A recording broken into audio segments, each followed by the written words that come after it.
Good morning and welcome to Tarot Time and welcome to the Medium channel where we bring you the spirituality behind the message. And this is an action-packed week. And in fact, tomorrow, right after midnight, Jupiter will go station direct. Then Mercury goes direct tomorrow. Yay! Hooray! And then we have a full moon in Aries in the last degrees of Aries on Wednesday. Then the sun moves into Scorpio on Saturday. So there's going to be a lot to talk about probably. So I'm going to dive right into the tarot in just a moment. I'm just giving a second or two for some of the live people to come on.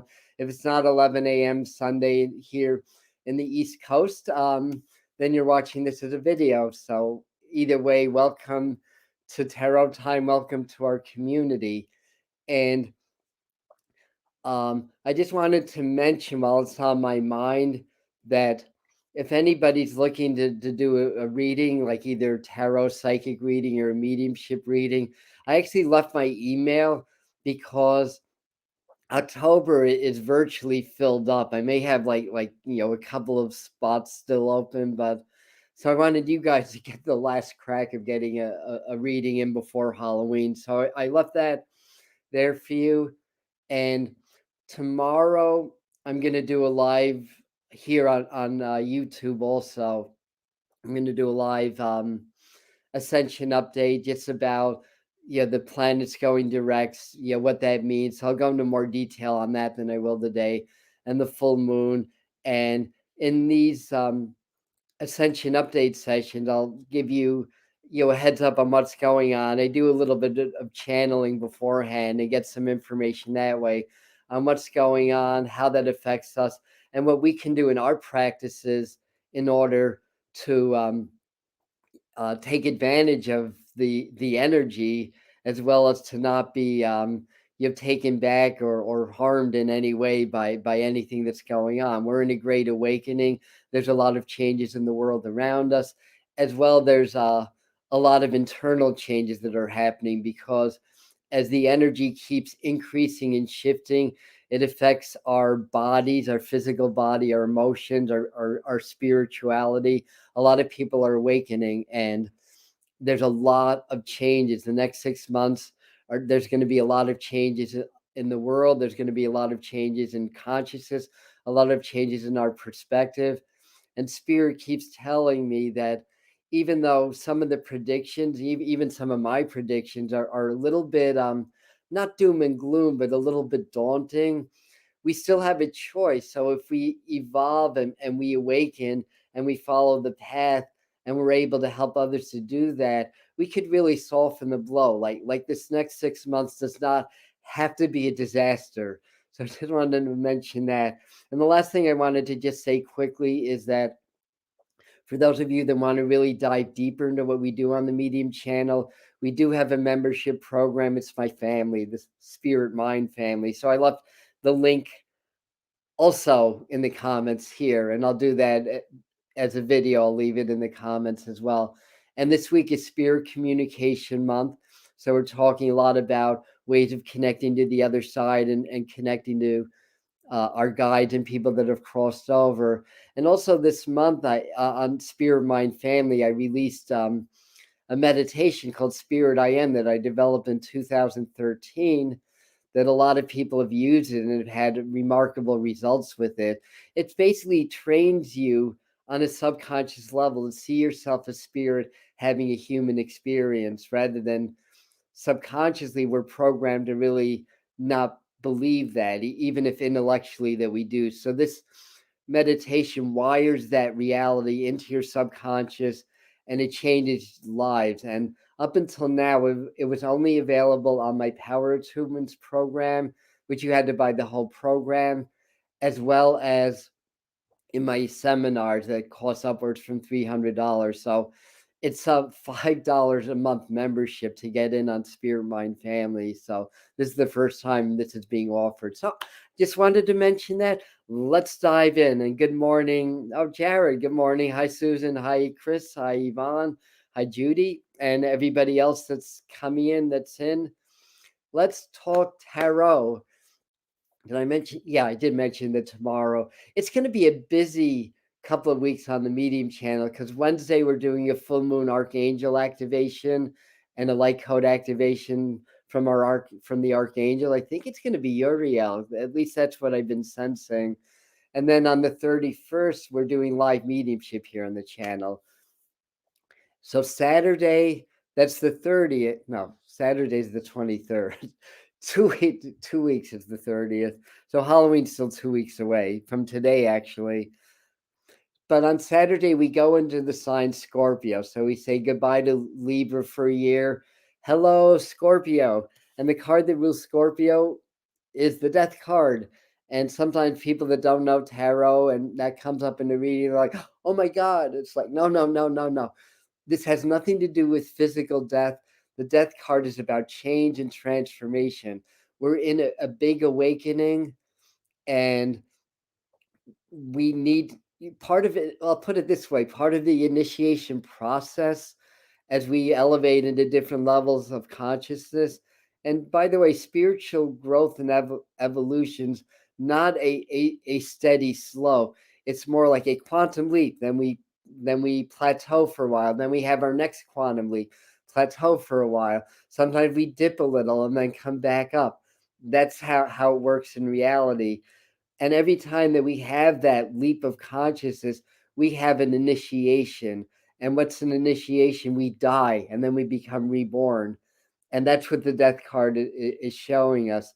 It's the sign Scorpio. Scorpio is about transmutation. It's about evolution. Um, it's about change and transformation. So this is what's going on, and we just, after the last new moon, in my feelings and opinions, we exited the cusp of the awakening, the mass awakening, into the heart of it. And once the sun goes into Scorpio, there's a lot of release energy with the sign Scorpio. That's really about transmuting the poison into the medicine. That's part of the energy of Scorpio. It's the scorpion, biting their own tail, basically, and that's really what this is about. Like we can look at all the stuff that's going on. There's a pandemic. There's certain courses of treatments around that. There's a lot of toxicity in the air, a lot of control and stuff like that. It doesn't have to be a negative thing. It can be transmuted into a catalyst for awakening and a catalyst of growth. So the death card is key 13. 13 is a very powerful number in numerology. It reduces to a 4, and it brings in a lot of insight from spirit in terms of how we can navigate our earth life when everything is changing. All the systems are breaking down, which is what's happening now, and then needing to be rebuilt on more conscious foundation. So that's basically what that is. So hello from Long Island, New York. Hello from the Catskills, where it's actually chilly. It actually feels like fall today. So next thing I want to do is pull our meditation card for the week. And way that I recommend meditating with tarot card. There's a lot of ways to do it, but it's an exercise in synoptic imaging. And basically, what that means is that when you step into the card, like a tarot card, you only see like a little picture, but there's a whole 360-degree panoramic view, a world out there. And when you step in, you kind of broaden this and take a synopsis of the whole scene rather than just focusing on what's shown in the card. I hope I'm speaking English on a Sunday morning. By the way, you guys, coffee, tea, or caffeine free this morning? I had green tea and ginger, so that's technically caffeine, but that's my drink in the morning. But by the way, your morning routines, daily routines, evening routines, more important than ever. If you've been thinking about diving deeper into that meditation practice, now's the time. If you've been thinking about starting one, now's the time. If you've been thinking about getting into yoga, now's the time. And part of that is that the energies, they've been ramping up, but it's been accelerating. And I think we're going to find later October through December to be very intense energetically. If we take care of our bodies, take care of our emotional bodies, and work with spirit, we can have a smooth transition. If we resist, it gets very bumpy and rough. So we are programmed to resist discomfort. Lose that programming. Discomfort is fine. Breathe through it. Because what growth came in your life that didn't involve any discomfort? I mean, if you think about it. Scotland, yay! Awesome. And prana. Is prana a place? I'm just teasing. Well, prana is a place, I suppose. It's our life force energy. It's the it's the what is it? The Higgs field, the quantum field. So there's a sort of a layer of vibration or energy that kind of links us with the quantum or the pure spiritual, and we call that prana or chi. And science is recognizing that there's a field. This is like a development within the last 10 years or so. And with quantum physics, the whole view of the universe is changing now. Anyway, on that note, let's pick our meditation card for the week.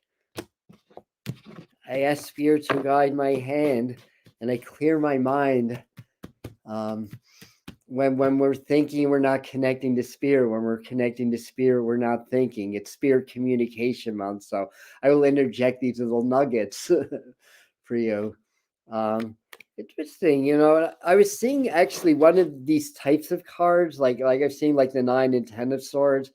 I mean, when I say these kind of cards, it's dark. We're in the dark season. Scorpio is really when we start to really feel the dark. You feel the night. The days are shorter, the nights are longer, the leaves are falling from the trees. I saw a funny meme on well, not funny, but well, a little bit funny on Facebook. It said October is my favorite color, and it had all the golds and yellows and reds of autumn in the background.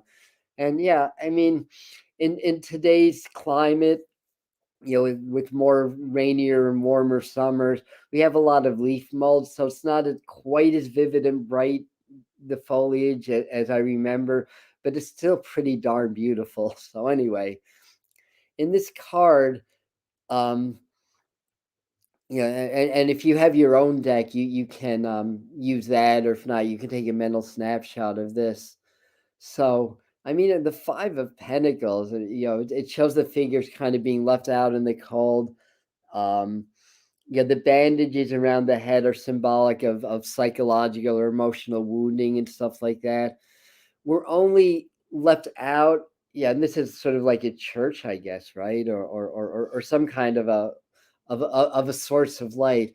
The only reason that we're left out in the dark is because we allow that to happen, and it's through our programming, it's through suppressed pain and trauma that we separate ourselves from the light. And meditating with this card, especially if you've been a little bit lost or a little bit confused, that's fine. Out of confusion comes clarity. We're supposed to be confused and lost sometimes. That means we're not in our ego, because our egos want to believe that we know everything, and that's part of our survival instinct. The fact is that we know pretty much nothing. And sometimes you have to step back and realize the more I think I know, the less I know. So when you step into this card, step into it with a blank slate. Part of my morning routine, when I do my after I do my Kundalini yoga breathing, which is actually Joe Dispenza calls it supernatural breathing. So he kind of took some Kundalini yoga principles and made it very amazing breath practice called supernatural breathing out of it. I mean, I think that's where we got the breath technique. I can be mistaken. So I do that. I do my meditation to enter the quantum, lose my self identity, get super present. Then I do my little law of attraction thing, and I always in my mind prepare a blank blackboard. So in my mind, I erase my blackboard from everything that I think that I know, and I prepare a blank slate so that the day's lessons can write upon. Believe it or not, I got that technique from a movie that was called Circle of Iron. I'm a big martial artist. That's how I came into spirituality. The movie was originally called The Silent Flute, and it was supposed to star Bruce Lee, but unfortunately he passed on, and David Carradine got the lead role, and it became called Circle of Iron. And yeah, the antagonist that turned out to be the teacher in the end, that was one of the sayings that he said. Every morning I prepare a blank slate for the day's lessons to write upon, and that really stuck with me. So anyway, so the idea as you step into this card, ask for insight as to why maybe you feel a little bit separated, or feel anxious, or what's going on internally, if you feel like a little bit sort of left behind or left out, or out in the cold, or whatever it is. But the idea again is it's synoptic imaging. So as you step in, you broaden and create a synopsis of the entire scene, and you may see like things that aren't even like remotely on this card. Pentacles is earth, five is transformation, change, and healing. So the next step is to do a 3-card spread on just the nature, the energies of the week ahead coming up. So I felt so tired today. As soon as I'm reading that, what Spirit is saying, that's because you work so hard in your dream time that sometimes that you'll come back and feel like you haven't had a lot of rest. So a lot of us are doing a lot of spiritual work in our dream time. And from 2017 into 2020, I would go to this realm that I can't even, when I wake up, I can't even dream journal it, because it has such a different vibration than the earth that nothing's the same. It's hard to explain, but every dream, it's like working through a challenge. And part of it, I had a group, and then we were going through these little crevices and coming to different places and clearing energies and helping people. And I didn't know we were going to have a pandemic. Like, I just knew we were coming to some really intense times, and that on other realities, other levels of reality, other frequencies, we exist in, we're multi-dimensional, multi-frequency beings, but we only perceive a very narrow bandwidth of the physical. But I knew that in another bandwidth of energy, that a lot of changes were happening that were going to start to trickle into this. But again, it's an awakening. It's part of the process. We chose to be here.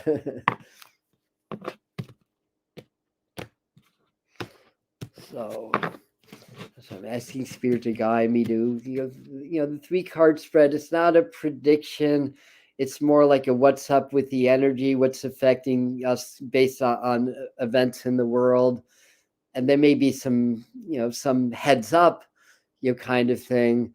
And then how we, us as a community, the people that are here live, as well as the people that are going to see this as a video later, it's like what we can do to best navigate it. Like I said in the beginning, and people that jump on late, to go back and watch the beginning, because we shared a lot there also.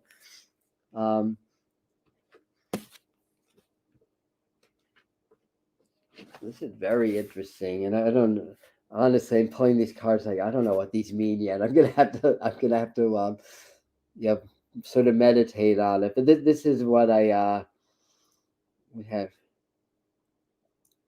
Good morning, Michael. Yes, Deborah. Agreed. So these are the 3 cards. Let me just try to vibe on this. So sometimes I get the tens and wands, or in this deck it's rods, but in wands or pentacles, as like government activities. I'm not sure why. I don't know if that's the meaning or not. But being the central card and the main card, it's like the figure's carrying a lot of burdens. But yeah, this should tell a story, and the strength card is interesting as an outcome for the week. This looks to me like, I wouldn't say like an over the top challenging week.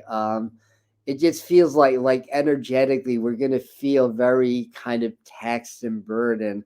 So doing some breathing every day, doing some meditation, a little bit of exercise. Because this card is feeling very weighed down to me. How many of you have sort of fallen off of your exercise or yoga routine or your healthy routines?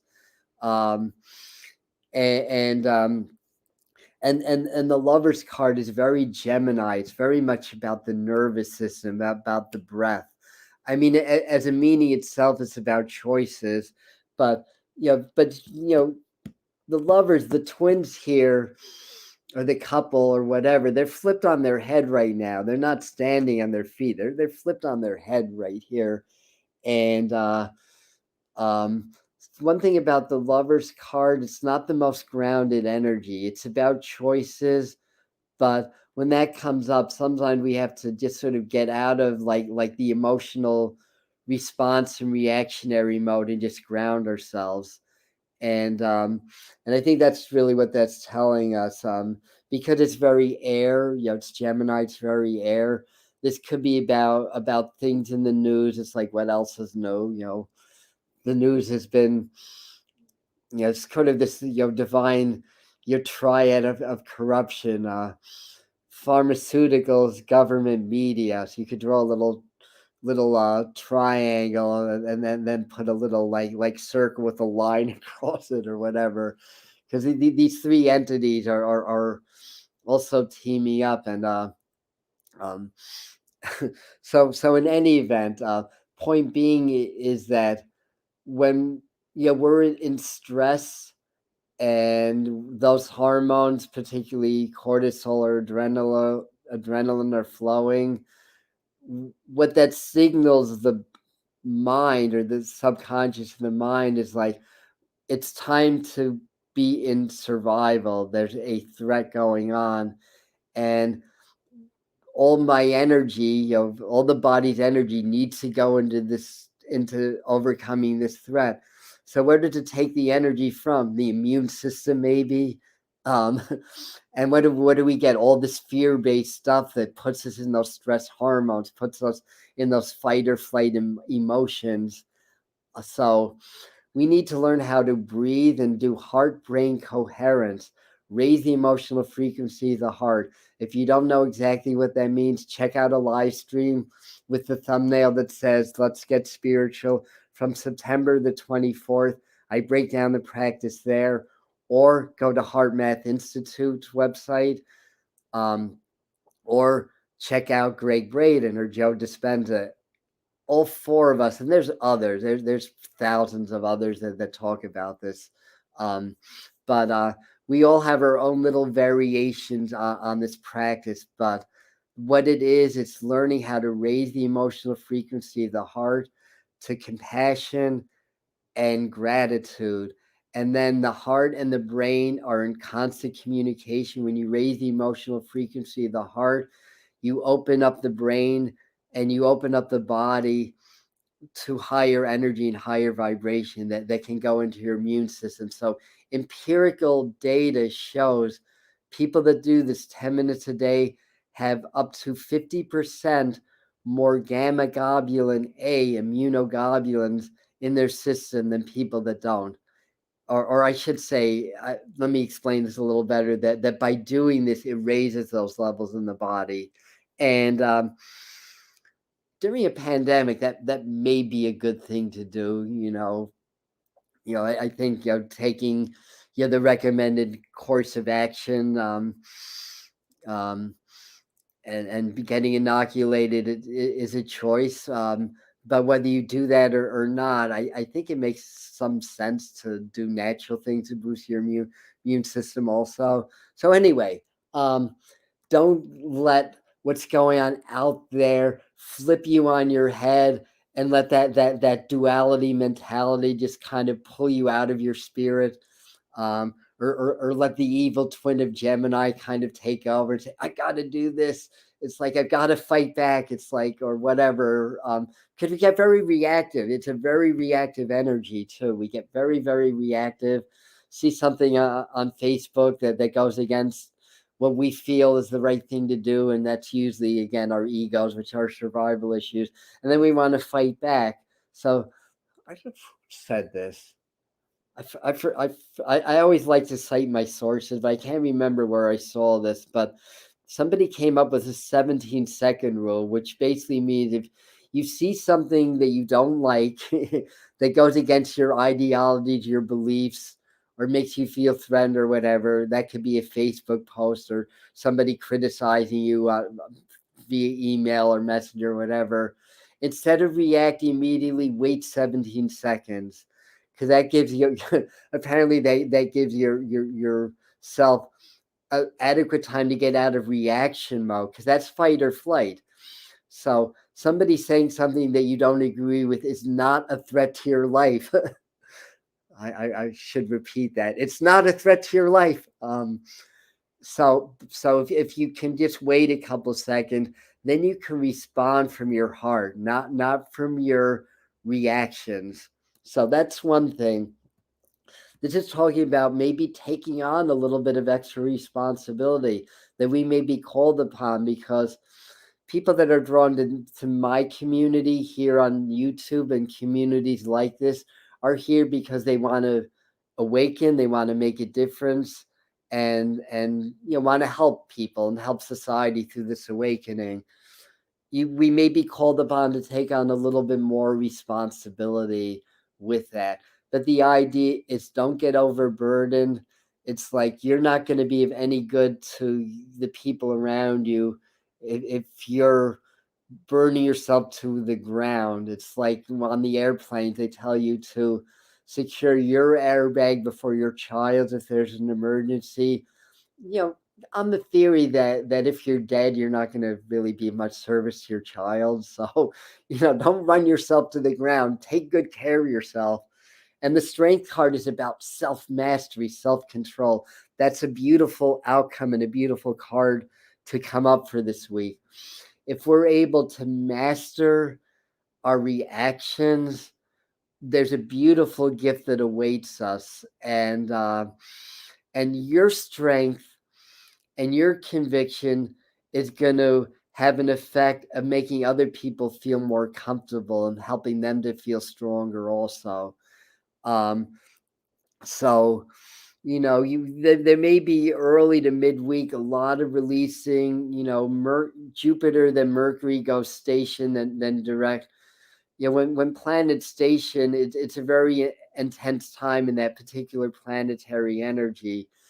Jupiter is a wonderful energy because Jupiter does a lot of things. It protects us from asteroids. It's kind of like the vacuum cleaner of the solar system as a planet, but it's also where we get the word jovial from. So Jupiter is very kind of humorous. It's very expansive, lighthearted, but powerful and spiritual at the same time. Jupiter or Zeus was the ruler, right? So and I think Thor is Jupiter energy too, although I might be mistaken. So Jupiter going direct, you may feel like a surge of energy in terms of things that you want to do to expand and grow in your life. You may get some ideas about changes that you may want to make in your career or financial life and stuff like that. And then Mercury stations, that's where the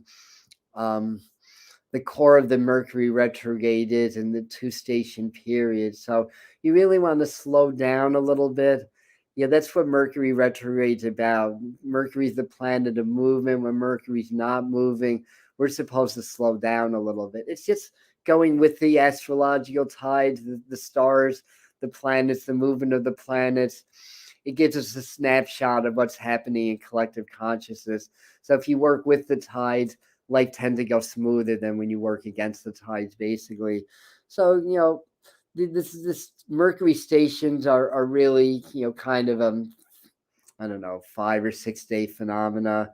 More like a 3 or 4 day phenomena. The Jupiter ones are more like a week or two. So we've really been in the Jupiter station. The Mercury one, it'll start to move, come around Wednesday or Thursday. Things will slowly start to, come back to pace around that time. And the strength card's Leo, so it's the sun. It's it's the heart, because Leo rules the heart also. And it's really, this is about disciplining and gaining, mastery over self, and again, work on confidence. That's what the message I'm hearing. That if you do any like affirmations, things like I am strong, I am confident, I am grounded. You have affirmations like that to really own that in your subconscious. It's a very basic law of attraction, that everything's energy. Whatever we hold subconsciously, we put that out into the world. The world can't, other people can't help but to respond to that subconsciously and treat you in accordance. Confidence is magnetic.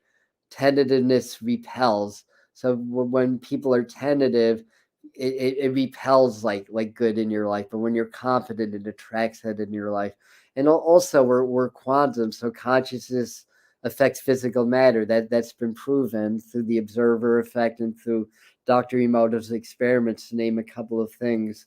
So so it's a quantum universe where our thoughts and our vibration actually affects the physical matter, because atoms are 99.99% energy. They're, energy fields with a tiny nucleus is what an atom is. So this is what I'm getting for that. So what I wanted to do, being that it's 11:33 already, keeping these at a half hour just is not in the cards. Haha. See what I did there? Anymore. So I want to pull from my Native American deck also, because I love the wisdom of the Native Americans. I think that's part of the awakening. It's embracing what our brothers and sisters that were of this land before our European ancestors settled here. They really know a thing or two. This one, okay, this card. What was, that's the death card, right? That was our Scorpio card. It came up reversed the way I pulled it, but I need my glasses. I need my eyes. What I'm seeing here is kind of sort of looking at the bones, and it's almost like the feeling that I get is, okay, like everything's kind of dead. What do I do with this? Like, how do I make this work for me? And I feel like it's sort of, again, strengthening the message that we're in this really intense period of death and rebirth and everything, and it's significant of the seasons. um so in the card, the figure is really kind of, he's like almost like a skeleton, so he's kind of looking at this and just sort of like really sad, but it's reversed. So it's almost, to me, make me feel like instead of looking at the endings, do not look at what is lost. And Aldous Huxley comes to mind, Brave New World. Do not look at what's lost. See what's fallen as an opportunity for growth, expansion, even a financial opportunity. During the Great Depression, the Gallo brothers made tons of money, starting with a little stand selling their wine in some road in California. When things fall, there's always opportunities. That's just one of many, many examples of the masses were suffering financially during the Great Depression. But there's those handful of evolved thinkers that saw it as an opportunity. And if you're able to do that, whether it's a business or whatever it is, understand that as the house of cards that this world economy continues to fall and gets rebuilt on new foundations, if you get the insight trust your heart, trust your intuition, but do a little bit of research.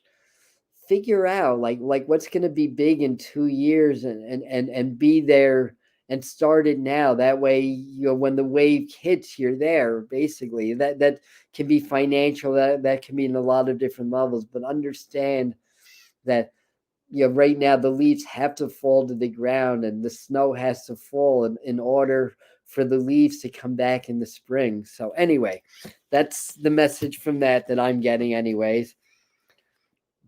We are moving on to Steve Farmer's messages from the annals. Or what's the name of the stack? Yeah, this is what the box looks like. So messages from your animal spirit guides.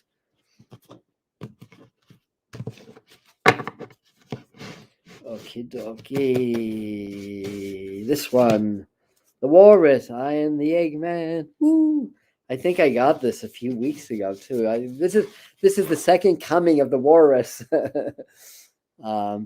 Remain vigilant about the current situation. Pay attention to signs and omens, and let them dictate your choices. So that kind of fits in the theme of today, right? Be aware. We're not aware when we're in fear, when we're in survival mode. It takes energy from our awareness of spirit and of the vastness of who we truly are, and pulls it right into the immediate physical surroundings of what's going on.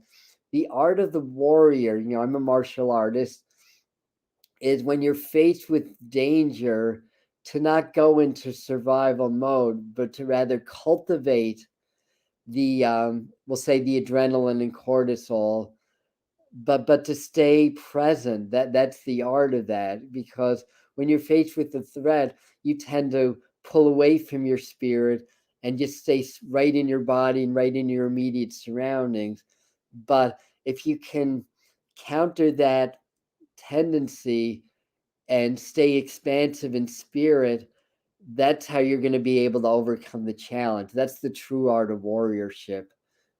By the way, the warrior wants nothing more than peace, but in a world that's turning on its head, and where people are pitted against one another, and you may get harmed just for your beliefs, your desire to help people, you do need some warriorship skills, spiritual warriorship skills. We do need to understand that wherever the battle is taken, whether it's on the physical, mental, emotional, or spiritual, we need to be equipped to be victorious. Otherwise, how are we going to make a difference in the world, and help attain the peace that we really want and desire? So last but not least are the angels. And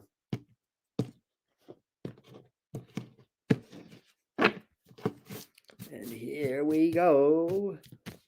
The messages from the angels are: Serena. This is the card. This is Doreen Virtue's. I don't have the box with me. Messages from the angels. So that's what this card looks like. And I'm the angel of abundance. You will receive the money that you need, and God is in charge of how that will happen. Have faith. So all about abundance. It's kind of really what I was talking about before. So if you guys that are here are how should we say, looking to create more in the way of abundance and fulfillment or whatever, you're having some assistance from the angelic realm right now. And the idea is to understand that you already are abundant, and that money is a physical counterpart to the vibration of abundance. I mean, you have 15 trillion cells, and each cell has trillions of atoms. I mean, that's a lot of abundance. And there's an abundance of air. There's abundance of trees out my window.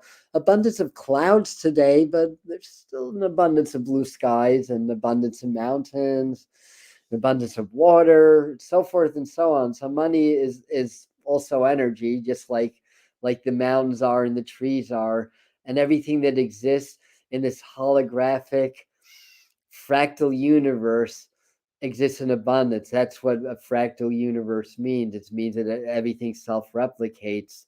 So the microcosm is the same as the macrocosm. It's just a factor of time and distance that makes it appear different. So what does that mean is that what happens in a single atom is the exact same process that happens at the universe in large. So what changes the fractal nature of our reality is consciousness, whether it's collective consciousness or individual consciousness. That then it alters the patterns of replication, and then the universe self-replicates based on the new pattern. So make that new pattern abundance, and then you're going to build that in your life. So that's the message I'm getting, that abundance I am. Absolutely. So we're going to sign off now. So again, just a little rundown. Tomorrow at 11, we're going to do an Ascension update and talk about the next 2 weeks, the full moon cycle to the new moon cycle, what's going on in the energetic world, what's going on in the spiritual world, what's going on in the physical world, and the what we can do to best handle that, what practices and stuff like that. So we'll be doing that periodically, and then every month at the beginning of the month, I'm doing a monthly update. And the last one, I went a full hour. I'm definitely going to organize these better to try to cut that down to a half hour, if not shorter, because I know if I turned into something it was a freaking hour, I probably would click right off of it. So I don't blame you guys if you do the same. So I am working on being a little bit less wordy and a little bit more to the point. So you guys, after tomorrow, you can tell me how I did. So anyway, I'm going to sign off on that note. Wishing you all the love in the world and the universe. Thank you for being here. Namaste, and we'll see you next time. Have a great day.